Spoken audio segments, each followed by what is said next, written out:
Great Ice Age shaped the world we live in today. A mass of water poured into the oceans as the ice caps melted. Sea level rose 400 feet. Floods swallowed up the best coastal lands on Earth. All traces of the people who'd lived on them vanished beneath the sea. Could this mass flooding have been the inspiration for hundreds of flood myths from all around the world?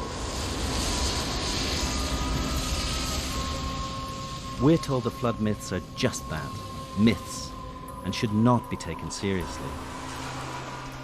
But in India, new evidence from the bottom of the sea is showing substance to the myths.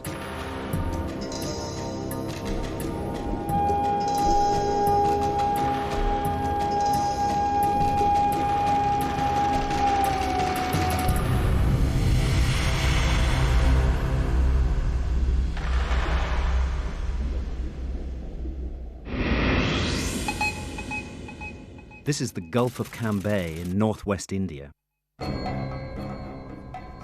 In late 2001, scientists doing pollution studies made an astonishing accidental discovery.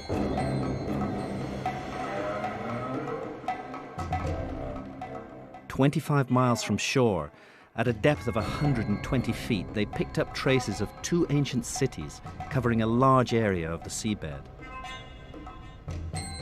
The discovery threatens to overturn everything that archaeologists have believed about the origins of civilization. They found two cities the size of Manhattan with massive walls and plazas.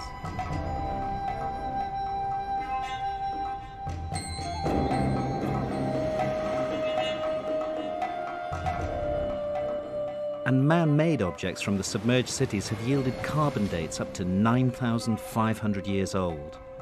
That's about 5,000 years older than any city discovered by archaeologists anywhere. It means we could be dealing with a civilization lost at the end of the Ice Age. Perhaps even one of those that the flood myths speak of, which flourished before history began.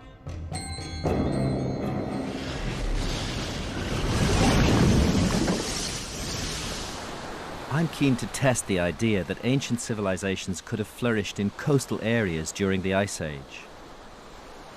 When the ice melted and the seas rose, the floods obliterated the coastal civilization. The survivors recorded the trauma in myths. Christians, Jews, and Muslims all know the story of the biblical flood and Noah's Ark, and Plato's myth of Atlantis is universally famous. But India may have the oldest flood myths in the world. I'm going there to investigate. I begin my journey in the ancient town of Dwarka on the tip of the Gujarat Peninsula. It huddles at the foot of a spectacular medieval temple dedicated to the god Krishna, the most famous of the Indian gods.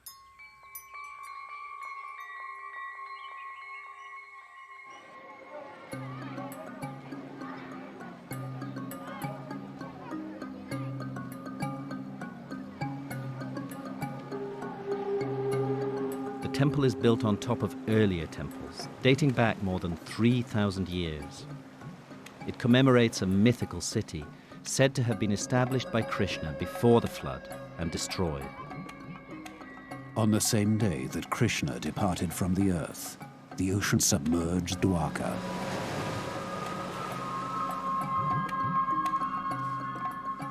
The temple is a shrine to Krishna, and every day a new flag is raised to commemorate the myth of the submerged city.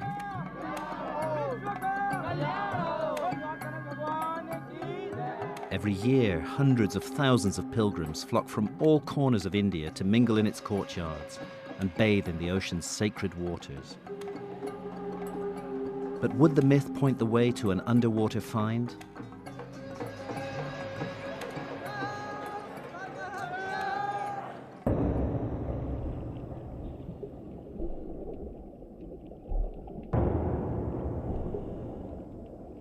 In the 1980s, the Dwarka flood myth received a boost when ruins, immediately presumed to be those of the lost city of Krishna, were discovered in the bay in front of the temple. A leading archaeologist estimated on the basis of a hunch that they were dated to around 1500 BC.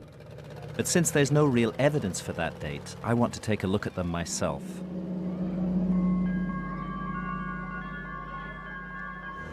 A group of marine archaeologists from India's National Institute of Oceanography have agreed to take me diving at Dwarka.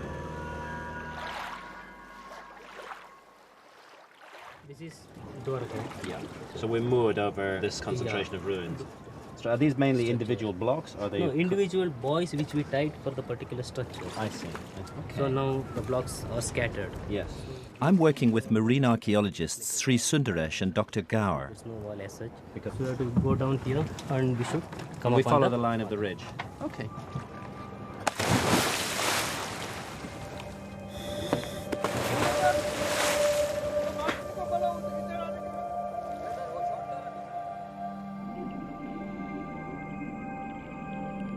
What's hard looking at structures underwater is to be sure whether strange-looking objects are just weird natural formations or whether they've been cut and shaped by man.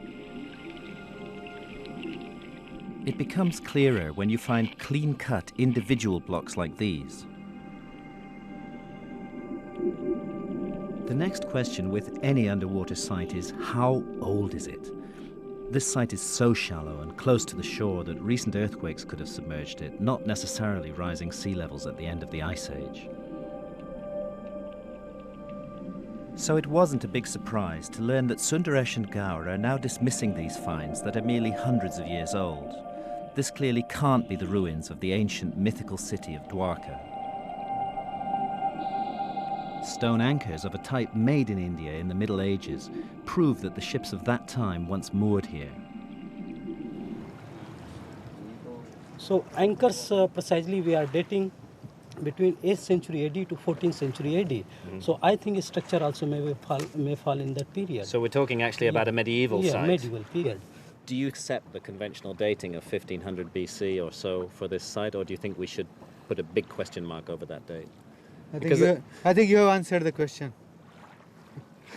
We should put a big question mark over the date. I mean, we have not found any material evidence on which we can be sure about the date. Right. Till we find any datable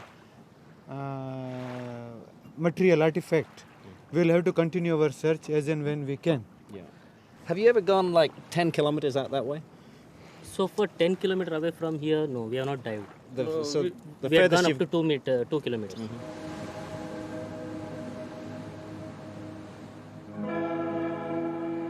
To support my theory of a much older origin for civilization, I need a flood myth directly connected to large-scale underwater ruins more than 8,000 years old. I now know that Dwarka's ruins definitely aren't that old. But what they do testify to is the continuous flooding of this coastline. And the science tells us that we're here inland to what was once an enormous antediluvian domain extending more than 50 kilometers out to sea. The archaeological surveys here haven't even begun to test the myth. They have to go out, far out from shore and into deeper water.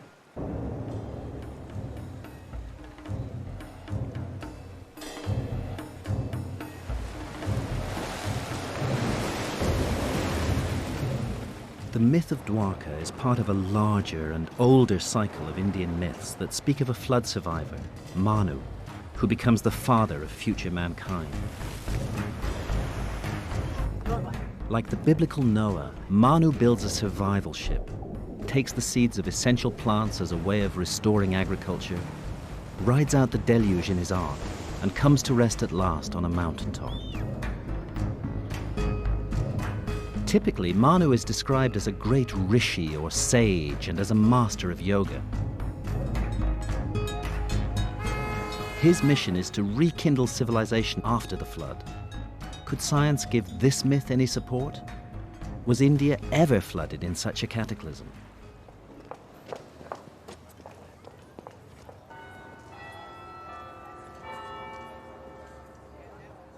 To find out, I travelled to the north of England, to my old university, Durham, to meet one of the world's leading specialists on sea level rise, Dr. Glenn Milne of the Department of Geology. Drawing on the latest data, he's able to produce computer simulations of how coastlines would have looked at different stages of the Ice Age. Here we see the Indian continent around 21,000 years ago. And if we focus in on the northwestern part, you can see a lot of the coastline was exposed. No, it's a huge area exposed. Huge area exposed of the continental shelf. So we progress forward to 13 and a half.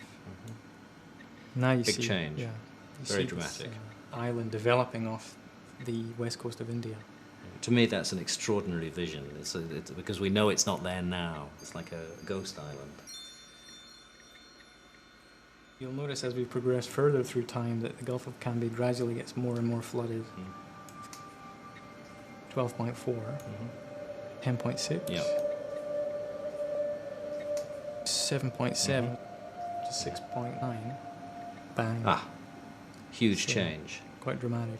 Well, in that 800-year window, the Gulf of Cambay is inundated.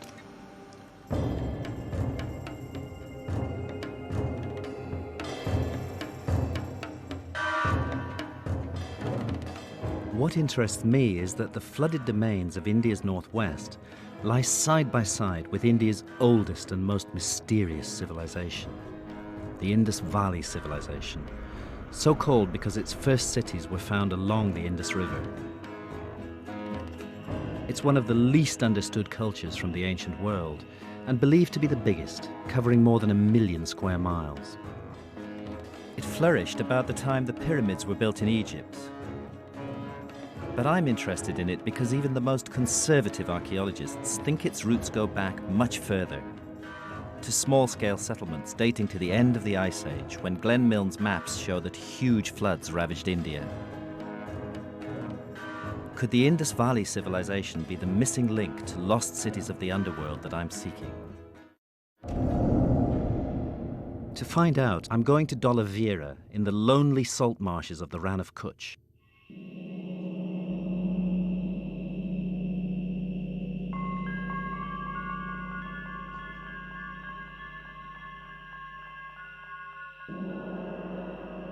It's one of the largest and best preserved ancient cities of the Indus Valley civilization. To explore the missing link, I'm searching for clues about its heritage and the ideas that made it tick. Archaeologist Dr. Bisht has been working on the whole Indus Valley mystery. Can you actually say how old the site is? Are you sure of that? It's around 3000 before Christ. 5,000 years ago. 5,000 years ago, that's correct. A small fortress was laid out here, quite a strong one. That fortress was converted to a castle. Around that fortress, a really sophisticated city developed. They knew how to write, but unlike the Egyptian hieroglyphs, nobody's ever found a way to crack the code of their enigmatic script.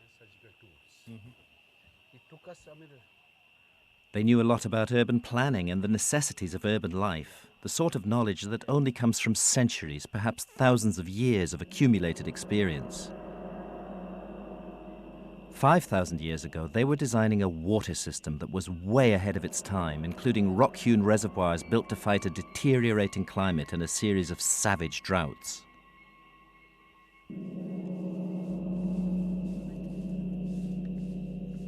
Civilization like this doesn't emerge overnight.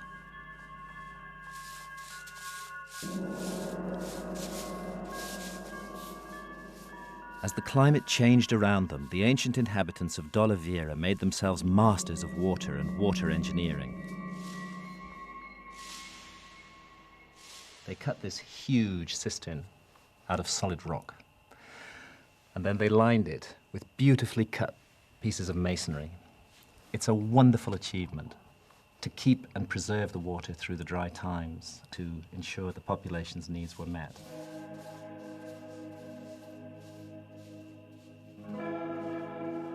The people who built this amazing city 5,000 years ago were at the end of a cycle, not the beginning. But for my investigation, the big question is just how far back does the Indus Valley culture go? Is it possible to trace it back to its source? Just like this. So it would be fair to say that the glory of this site is between 3000 BC and 2000 BC, really. That's correct. What about before 3000 BC? Before 3000 BC, what was there, we do not know. There might not be any culture, possibly, or we may find in future some earlier phases as well. But archaeologists have already found related sites in the foothills of the Himalayas that date back much further. They're simple farming settlements, hundreds of miles from the sea near high mountains. Places that would have made a natural refuge for the survivors of the floods that I now know took place in northwest India at exactly the same time. Is it a coincidence that the ancient Indian tradition of Manu speaks of a flood that destroyed a former civilization and of survivors who retreated to the mountains to start again?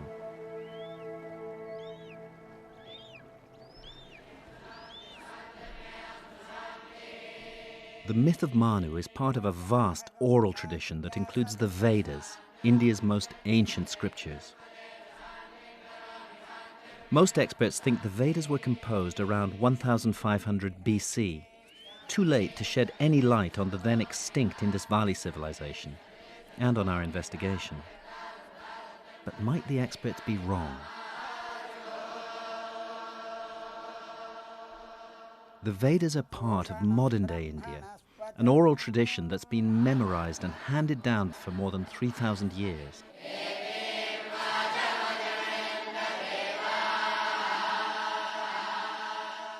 But if an oral tradition can survive for that long, why not for 6,000 or even 9,000 years?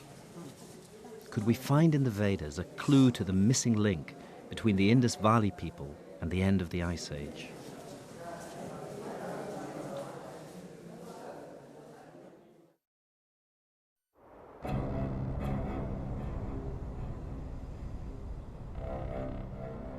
When the first Indus Valley sites were excavated in the early 20th century, the city of Mohenjo-Daro revealed a startling new discovery. I want you to imagine for a moment that you are back in 1500 BC and are looking out over the straight streets and brick houses of Mohenjo-Daro. Suddenly, smoke and flames begin to rise amongst them. And up one of the main streets, there streams a horde of swordsmen led by a swaying figure in an outlandish chariot. The story I'm telling you is not fantasy. It is a literal interpretation of actual discovery. This is where one of the massacres took place. Sir Mortimer Wheeler was one of the 20th century's most influential experts on the Indus Valley civilization and helped to shape the accepted view of its origin. 34 centuries after it happened, the archaeologists of the 20th century found these bones of the massacred, mute evidence of how an age-long civilization perished within the hour. Wheeler was one of those who believed that groups of marauding nomads invaded India from the north and west around 1500 BC. According to this Aryan invasion theory, the Vedas were the scriptures of the nomads, not of the civilized people of the ancient Indus Valley cities. But when archaeologists inspected the skeletons more closely, the invasion theory was cast into doubt. Professor B.B. Lal was a student of Wheeler's at Mohenjo-Daro, but questions the conclusions that Wheeler drew from the placing of the skeletons in different levels. Some from the lower levels, some from the middle levels, some from the top levels. And some of them belong even to a period after the abandonment of the site. So when they don't belong to one and the same level, how can they belong to a massacre by invading Aryans? In fact, they hadn't even died in battle. When examined, the skeletons had indeed come from different strata, meaning that they died at different times. The Aryan invasion theory should have died too. But since it was taught as established fact for most of the 20th century, it dies hard.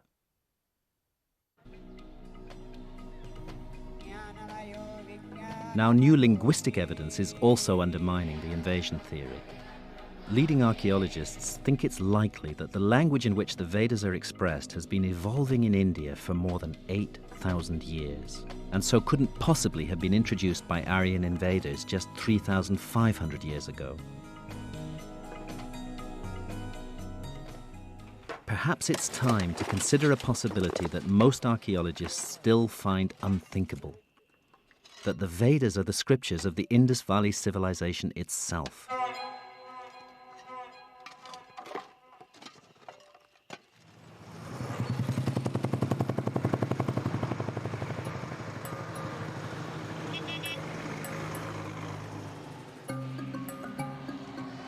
I went to the Indian capital, Delhi, to discuss the problem with Dr. David Frawley, one of the very few Westerners recognized as a teacher of the Vedas. So we have this wonderful culture, apparently with no literature, nothing whatsoever. And then we have this wonderful literature. Which is the largest in the ancient world. Exactly. And deep and sophisticated and incredibly well thought out. And no culture to attach it to. And they no won't civilization. They won't take the next step. Even though they both come from the same area, they won't connect them.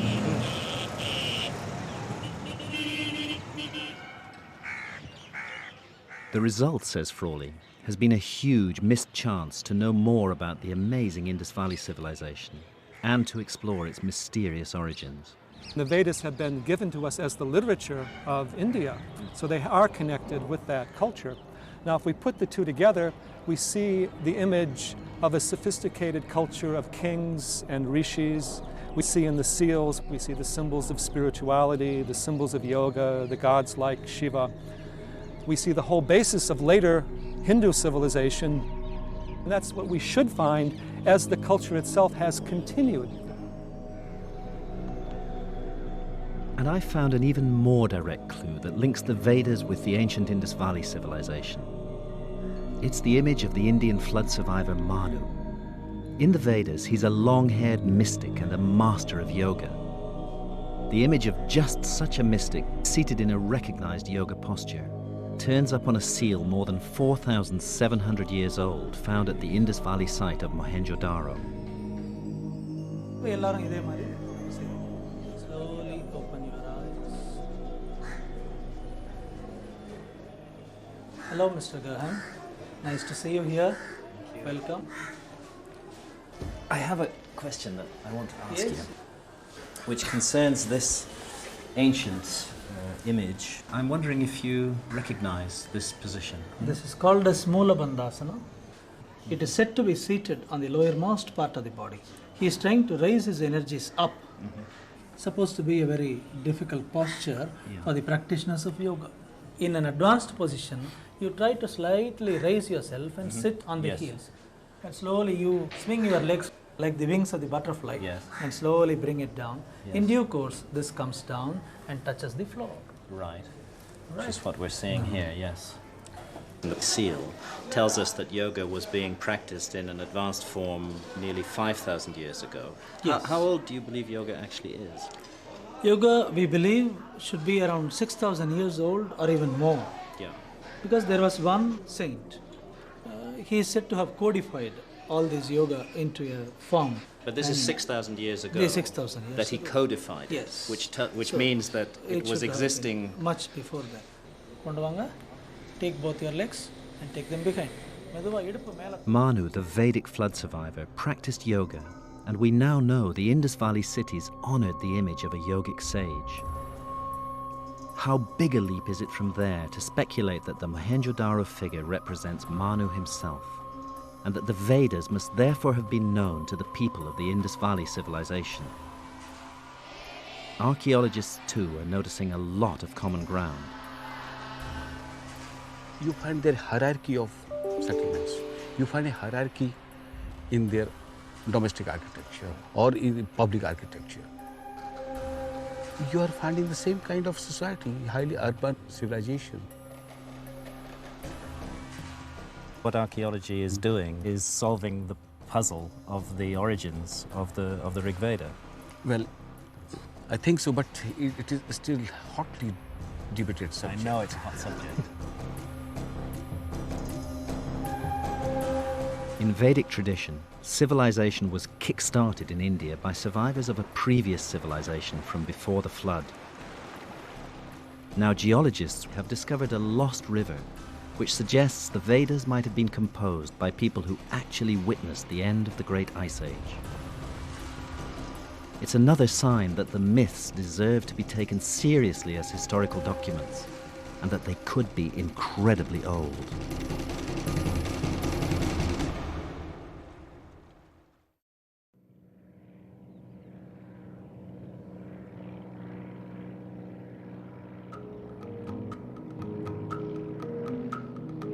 I'm looking for the lost Indian civilizations spoken of in flood myths. India's oldest known civilization can be traced back to the end of the Ice Age and is cheek by jowl with lands flooded at that time. Today, the Rann of Kutch is one of the most inhospitable areas on Earth. But around the end of the Ice Age, a vast river flowed through it, making it rich and fertile. The river was the Saraswati, and it's repeatedly described in the ancient scriptures. This river, Sarasvati, with fostering current comes forth. The flood flows on, surpassing in majesty and might all other waters, pure in her course from the mountains to the ocean. We don't see such a Sarasvati river today, but your remote sensing technology tells us more of the story. The river Saraswati originated in the Himalayas and flowed down this channel, which is dried up. Still it can be made out. Yes. With the latest satellite images, we can trace the original course of the river from the Ice Age glacier all the way to the ocean, just as the myth says. You see here as a dark colored channels. It flowed parallel to the Indus River and took a southward turn, and further flowing, it finally joined with the Rann of Kutch.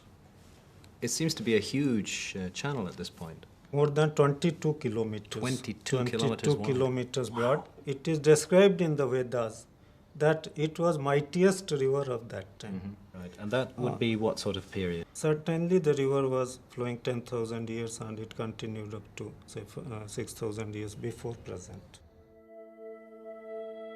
Because the Vedas described the Saraswati when it was in full flow, Dr. Gupta's confirmation that it stopped flowing 6,000 years ago has one obvious implication. At least some parts of the Vedas must have been composed earlier than 6,000 years ago, during what archaeologists call the pre-Harappan period that led up to the Indus Valley civilization. Not only we have the ancient Saraswati River, what is extraordinary is that we find pre-Harappan settlements on the old Saraswati channel. It's revolutionary enough to suggest that the Vedas could date back to the Indus Valley civilization. Today, however, more and more Indian scholars are reaching the view that they could be much older than that.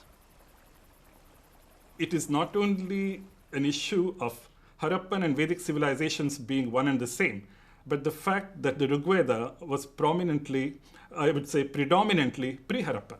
Harappan civilization, somewhere I think I have called it the twilight of the Vedic age. The Vedic age ended with the disintegration of the Harappan civilization. And the most amazing discovery might date the Vedas to more than 11,000 years ago. Leading experts from the Geological Survey of India have argued that there are verses which literally depict the glacial meltdown at the end of the Ice Age. I will declare the manly deeds of Indra. He slew the dragon, then disclosed the waters. The waters glided downward to the ocean, and many seas filled full with waters. We do find in the Rig Veda this dominant symbolism of Indra destroying the dragon who lives at the foot of the mountains and releasing the waters to flow into the sea. And this is very much an end of the Ice Age myth, where the great glaciers broke up and the whole area of North India became filled with great rivers and became a very important area of habitation. So the symbolism is there of the cataclysm.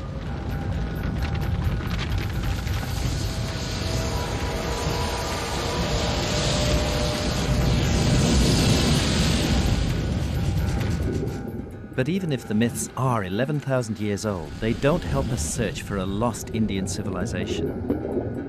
For that, I still need a major underwater archaeological site in the areas that geology shows were flooded at the end of the Ice Age.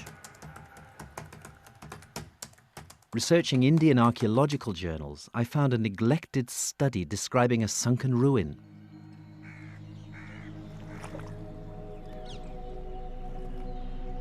It was in an area that I knew had been flooded at the end of the Ice Age, and there's a flood myth pointing straight to it.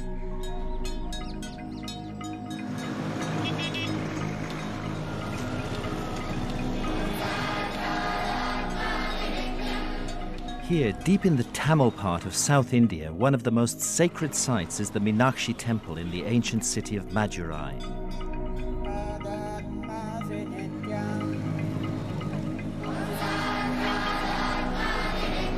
Tamil myths say the temple was established by the survivors of a flood. According to the myths, the survivors had belonged to an earlier and highly advanced civilization. Its most famous achievement before it was swallowed by the sea was a great academy or Sangam for the perfection of human knowledge.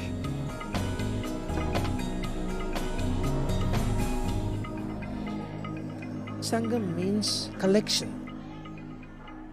People come together to bring out a great work. What happened to it? Why did it cease to exist? Okay, that is, there was a big land. So many people were there. The sea came in and it swallowed the whole thing. That's what people say. Do we have any descriptions of what sort of land it was? That is the most ancient continent in the whole world. The best and the ancient civilization existed there. And it belongs to Tamil. Right, and this is about 10,000 years ago. 10,000 years. The Sangam flood myth hints that the remains of a lost civilization more than 10,000 years old are waiting to be discovered underwater around the shores of South India. In fact, the dates given in the myth go back to 11,600 years ago. That's the same time frame given by Plato for the submergence of Atlantis in another ocean. And Ice Age science confirms that huge amounts of additional land were available all around the coast of India in the precise period signaled by the Sangam myth. So you can see, if you focus down here in the southern tip of India and Sri Lanka, it looks more or less as it does at present. Pretty much as it looks now. Yeah. Proceed now to 10.6, 12.4, 16.4. Well, they're extraordinarily different from how they are today. I mean, we're looking at almost a continuous landmass. So when the ice sheets were at their biggest, sea level was at its lowest. Right.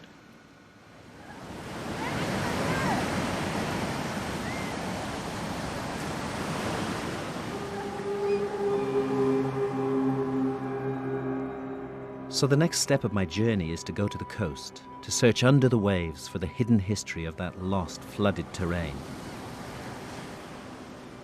This is the Granite Shore Temple at Mahabalipuram.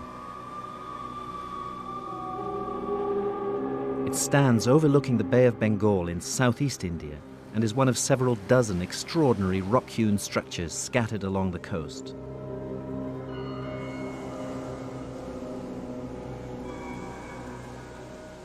I first came to this seashore when I was 5 years old. In fact, I learned to swim here. It always stayed in my memory as a mysterious place with its wonderful granite temples. The structures we can see today are thought to be about 1,300 years old, but the local myth has it that they commemorate an earlier and now lost city. The city builder was a proud and arrogant giant named Bali. And the story goes that he made a city so beautiful, luxurious and ornate, its temples so tall, its reliefs so rich, that the gods became jealous. They sent orders to the god of the sea to let loose his billows. The city was at once overflowed by that furious element. And the lost city of Bali isn't just an old myth. Local fishermen know all about it because it affects their livelihood. First of all, how did you come to know that there are these structures underwater? How did you learn about them? உங்களுக்கு அங்க மண்டபம் இருக்குதுன்னு எப்படி தெரியும்? வலை போட்டதால தெரியுமா இல்ல சாதாரணமாவே தெரியுமா? நான் அந்த கயிறு போடும்போது When we throw the nets, they get caught in these pillars. When we tug on the nets, they break. No fish, no pillars. So how many structures underwater? நிறைய இருக்குன்னு சொல்றீங்களே இந்த மாதிரி எவ்வளவு இருக்குன்னு நினைக்கிறீங்க நீங்க இந்த மாதிரி கட்டடம்? பெரிய பெரிய கட்டடமா இருக்குது. அது வந்து நம்ம இது போல It's not like that. There are stones all on top of one another, dilapidated. Tumbled together. Yes, jumbled together. I can't get permission from the Indian government to dive at Mahabalipuram, but I am able to dive a little further south at Pumpahar. The same experts from the National Institute of Oceanography who I worked with at Dwarka have found a structure that is truly mysterious. It lies almost 3 miles from the present shoreline at a depth of more than 70 feet. It's important because geologists tell us it was submerged about 11,000 years ago when sea levels rose. Archaeologists know of no culture of that time capable of building something so large. And it's mysterious because it was flooded at a date when Tamil myths say a high civilization flourished on land that was later swallowed up by the sea.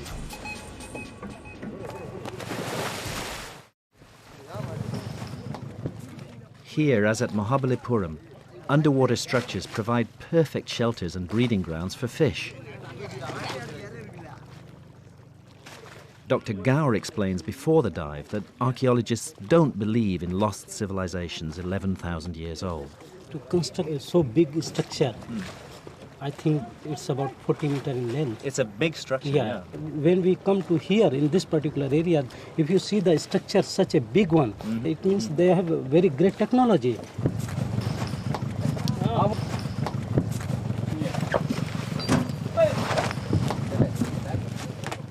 As we get ready for the first dive, it dawns on me how much I have at stake in the next few hours.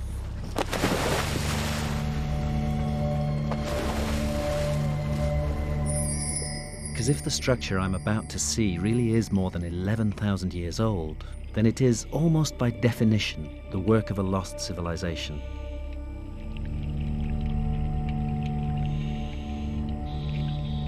We reach bottom at about 70 feet. The visibility's pretty bad. But soon Sundaresh brings me to a sheer wall about twice the height of a man that juts up out of this ancient inundated plain. It doesn't look like it belongs here naturally at all. Sundaresh draws my attention to several heavily overgrown courses of masonry.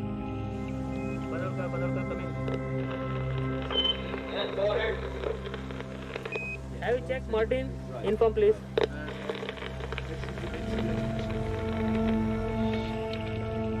A little further along, Sundaresh points out a second area of partially exposed construction blocks.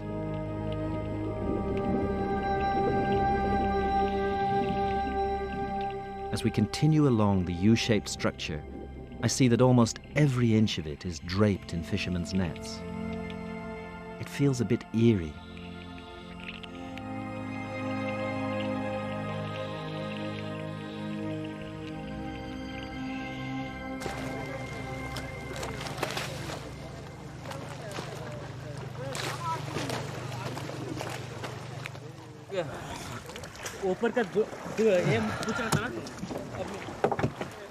Looking at these straight lines on the walls, you can almost make out courses of masonry.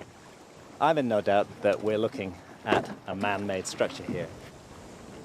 There is a lot of growth on it.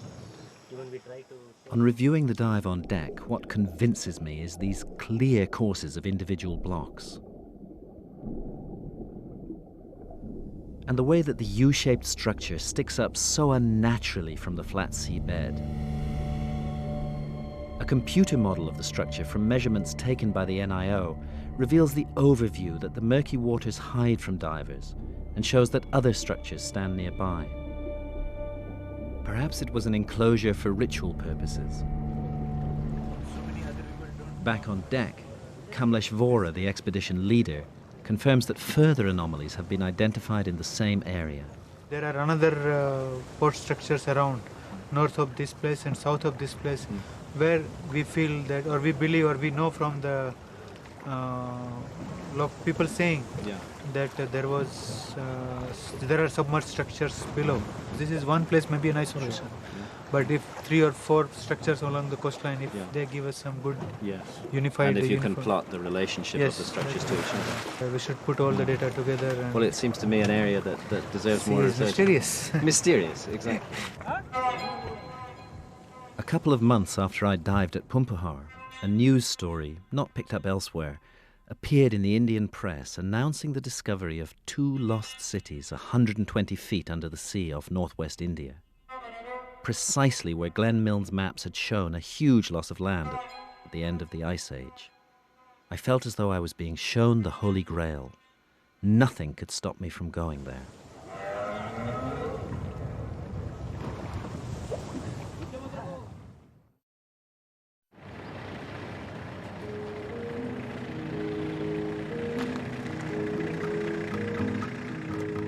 In 2001, a team of geologists from India's National Institute of Ocean Technology made a series of startling discoveries in the Gulf of Cambay. Their sonar readings show evidence for 2 huge cities 120 feet underwater. And a sample they've collected from the seabed has been carbon dated to the end of the Ice Age. The NIOT experts aren't archaeologists. They were doing pollution studies in the Gulf. But what they found is of massive archaeological significance. Could these flooded cities be the proof I've been looking for, which joins the Indian flood myth to archaeology? Initially, when we went, we thought probably we'll be on an early Harappan site. But after seeing all the artifacts and evidences what we have collected, it looks that they are before the Harappan period. Which means, in the end, that history is going to have to be looked at again. Definitely. Maybe this is the beginning of a major discovery for the world. I think so. I think so. It's the scale of the sites which is so exciting. It looks like a twin city or a twin metropolis of the ancient times. Right, right. The cities are located right in the area that Glenn Milne's sea level rise data shows was flooded between 7,000 and 8,000 years ago. This was at the very end of the Ice Age and was the last of 3 major pulses of meltwater release that have been identified by geologists. One city is more than 8 kilometers long. Other one is almost 9 kilometers. These are enormous. Enormous, yeah. Both of them appears to be along 2 river courses. A natural place for humans to settle. Yeah. Can have a look here. Wow. This is a treasure trove. Next, Dr. Badranarian took me to see some of the artifacts they've recovered by dredging the underwater sites. These are our micro tools, where you can see various shaped thin objects, well polished, to use them for various purposes. It's like a spoon. Spoon, yeah. You can see it is the shape of a deer they have made. Well, it's very interesting because it's carved the same on both sides. Human remains include a fossilized jawbone and vertebrae. And the artifacts show that these people were skilled in making pottery, jewelry, and other ornaments. This seems to have been almost like turned on some sort of... Yeah, it appears to be a very good artifact. Probably they had a sort of hand instrument to turn all these things. If you see, that's the hole also they have made through that. And this hole runs all the way through it? Yeah, completely. Yeah. So this is absolutely definitively a man-made object. Yeah, we did not know what it was. Most startling of all, a stone slab was discovered with raised markings which could push back the date of the invention of writing to the end of the Ice Age. Yeah. This is some of the images we have picked up in the... Sub-bottom profiling, a technique that detects materials buried beneath the seabed, reveals the city's massive foundations. In between the seabed, you'll be seeing soft material. Right. This is the foundation up to which they Which has quite a different character from the rest. So this is building foundation. Building foundation. Right. And you can see that they are very regularly spaced. Indeed. Which are walls, really. Yeah, walls. But a bigger surprise came from the side-scan sonar, a beam passed along the seabed to detect solid objects. The images show sophisticated geometrical structures. It's looking down on the seabed, these very right-angled structures. Yeah, these are about 77 meter by about 40 meter. Yeah. Actually, there's a series of steps going down. Looks like it's buildings. not anything that you normally come across in a marine, this one. No. It is obviously man-made. Yeah. But Dr. Badranarian had something even more spectacular to show me, which looks like a citadel. Something very different than what you see now. Right. Yeah. Wow. You see very square features. Yeah, and I can this see a is lovely series of right angles here. Yeah, they're all platform-like features. Yeah. The present length of this is about 98 meter.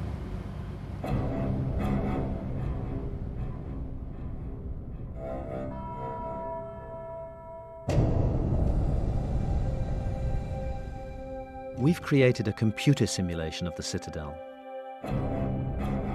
It gives some idea of the ambition and extent of the great buildings for so long lost beneath the waves. How long might this society have existed before it was flooded? All I want to do is go diving right away. But it's December 2001. There's political tension in the neighborhood, and Indian naval intelligence has politely but firmly declined my request to dive. Even the NIOT scientists themselves haven't dived yet, and until they do, or someone does, a question mark must hang over the claims that are being made. But the case is getting stronger all the time. A month after I met them, the NIOT released the results of carbon dating on the artifacts recovered from the sunken cities. The results caused a sensation around the world. One of the objects was dated to 7,500 BC. That's 4,500 years before the cities of Mesopotamia and Egypt. How long would it have taken a civilization that was already here 9,500 years ago to build cities on this scale? We could be looking at a previously unknown high culture in existence around the coastal margins of India from perhaps as much as 12,000 years ago. And that's precisely the period when the U-shaped structure at the bottom of the Bay of Bengal was last on dry land. If we take the ancient flood myths seriously, instead of writing them off as primitive fantasies, as so many archaeologists do, then they can point us towards new discoveries, discoveries that could rewrite history.